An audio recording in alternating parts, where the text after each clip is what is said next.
Psychological liberation is a crucial aspect of what we are talking about, is the crucial aspect of the freedom that we are calling the verticalist system. We have already said the verticalist system, we are calling it a system for lack of better language, but it's not a system. It is actually the absence of the corruption that is in the horizontal system, the absence of the oppression that is in the horizontal system, the absence of this funny market, this strange thing that we are calling a land market, this strange thing that we are calling a labor market.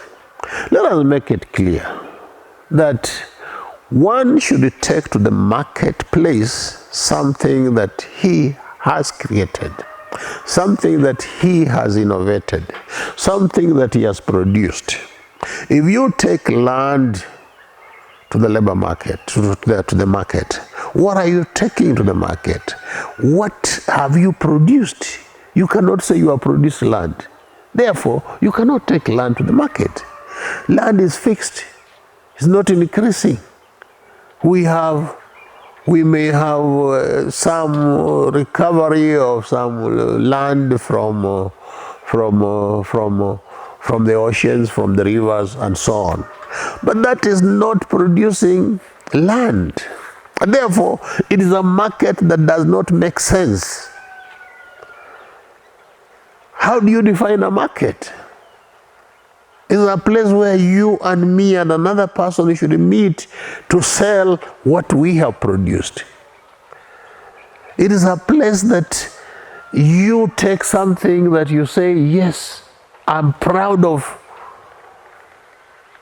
the product of my labor. Here it is. I want to sell it. You can say that I'm proud of the product of my land. Here it is. I want to sell it. This banana is from my land. I want to sell it. This potato is from my land, I want to sell it. This arrowroot is from my land, I want to sell it. This tree is from my land, I want to sell it. I want to turn this tree into timber, it's from my land. That makes a lot of sense.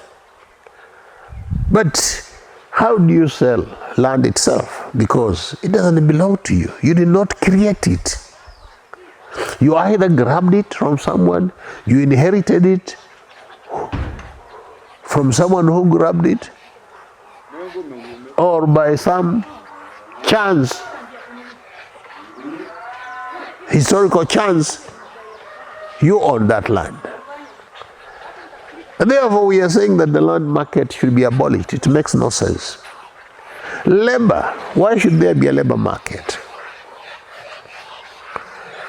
It's an important aspect of psychological liberation that we do away with the labor market, because nobody can manufacture labor. Nobody can grow labor. Nobody can own another person's labor. It is wrong. It's totally wrong. That is slavery. Whether you call it employment, whether you call it whatever, it is all slavery. And yet we have this contradiction that while some are enslaved, there are others who are looking to be slaves, but they cannot find an opportunity to be enslaved. They are looking for jobs, they cannot find jobs. They are looking for employment, they cannot find employment. Why? Because the system is corrupt. The horizontal system by its very nature is a corrupt system. That's why we have slavery. We have a labor market, and yet some want to sell their labor, and yet they cannot find a buyer for their labor, because the system is corrupt. But if we agree that whatever is given to us by nature, it is not to be taken to the market. We cannot have a market for what nature has given us. We can only have a market for what we produce as human beings. We can only have a market for what we conceive. That would make some sense. And therefore, It's only in a rotten system that these markets can exist. And that's why the beginning of psychological liberation would demand that we do away with the land market, we do away with the labor market. And that should not be confused with the socialism. It should not be confused with the communism. Communism purported to take away land from everybody and vest it in the state. We are not talking about that. The state has no business owning land. The state has no business owning anyone's labor. The state can only regulate our relationship. We create a state as an instrument for the people to regulate their relationships, to manage their relationships in a harmonious way. But where the state is competing with the individual in land ownership, there is something wrong. Where the state is competing with the individual in the market, there is something totally wrong. Where the state is also owning the labor of some individuals, whether they are policemen, whether they are teachers, whether they are what, there is something wrong. People, freedom is demanded in totality. You cannot have freedom where a section of humanity is not free. Freedom would demand that everyone is free. Freedom would demand that the instrument that we call the state is only there to manage our relationship as we have decided, not to impose anything on us. And that is exactly what we mean by freedom. Now, so one may ask, so what will happen to the roles that a horizontal government is playing today? The horizontal government employs teachers, the horizontal government employs policemen, the horizontal government employs the army, the horizontal government has civil servants. In a properly functioning system, in a verticalist system, the government has no business employing anybody. What would happen is that everybody would be required to render service to humanity in exchange for schooling. In exchange, the society would give you schooling, would give you the skills for you to do that which you love doing.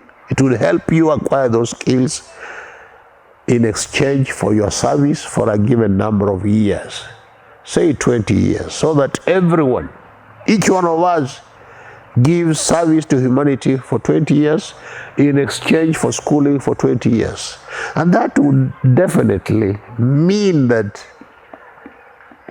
one goes to school when one has already decided what they want to become, when one has already decided what career they want to pursue, when one has decided on what they love.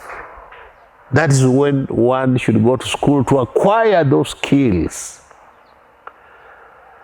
But when one has not decided, one should embark on acquisition, not acquisition, but in expression that is called education.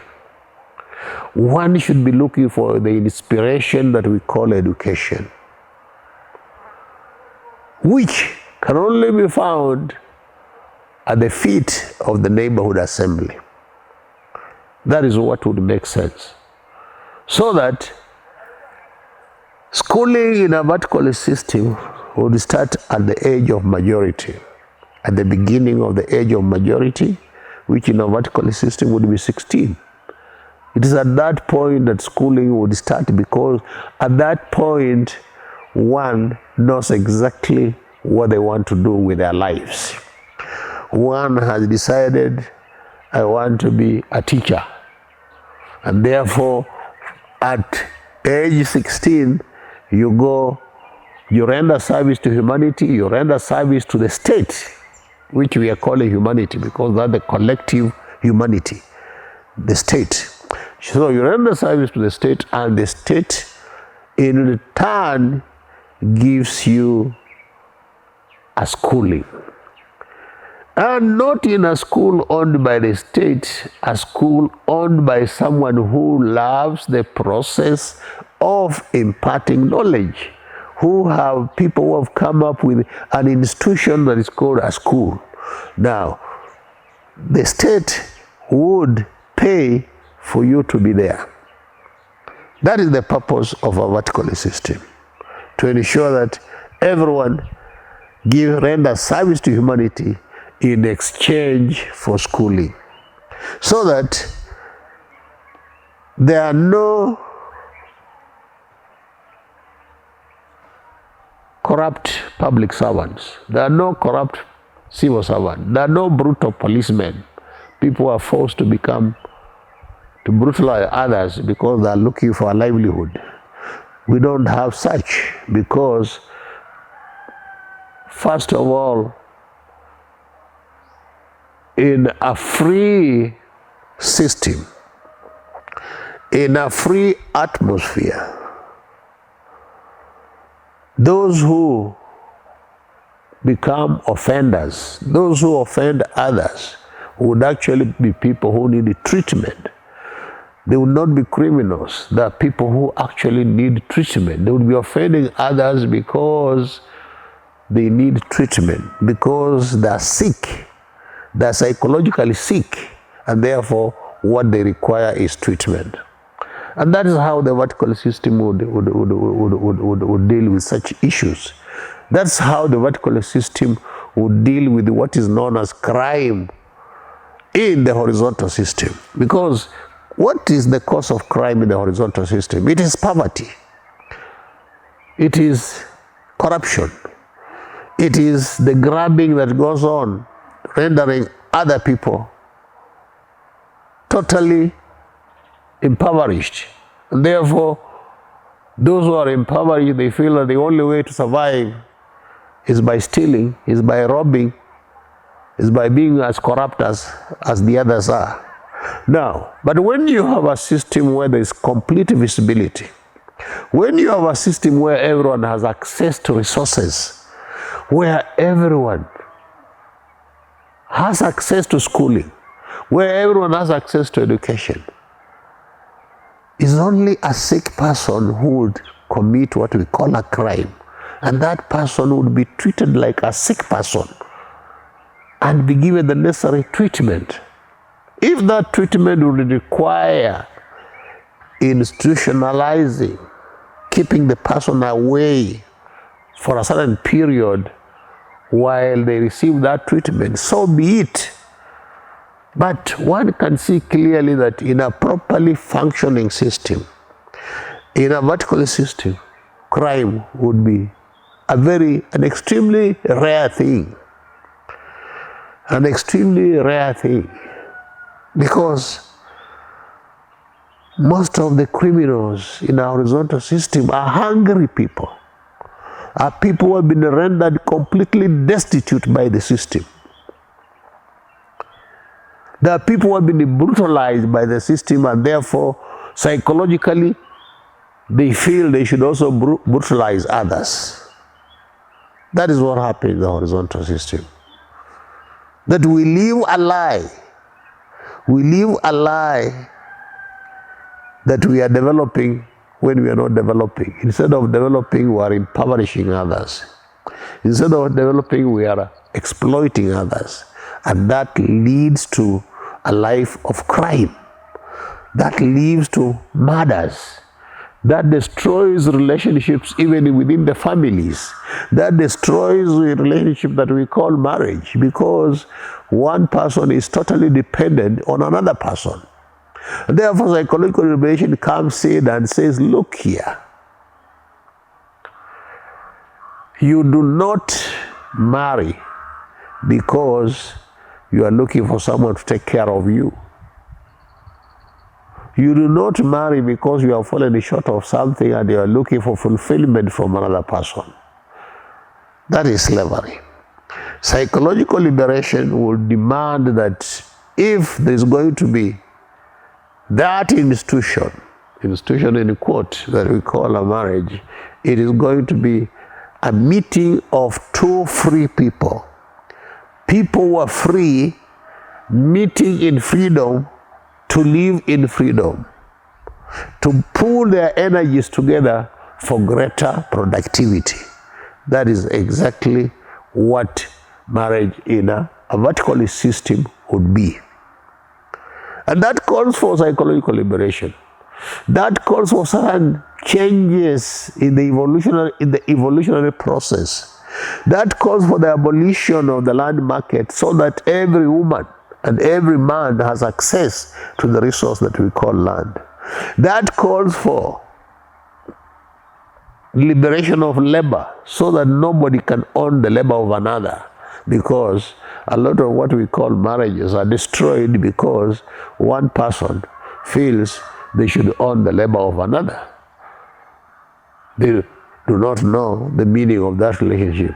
And that is the problem that we have within the horizontal system. And psychological liberation would set us free from that.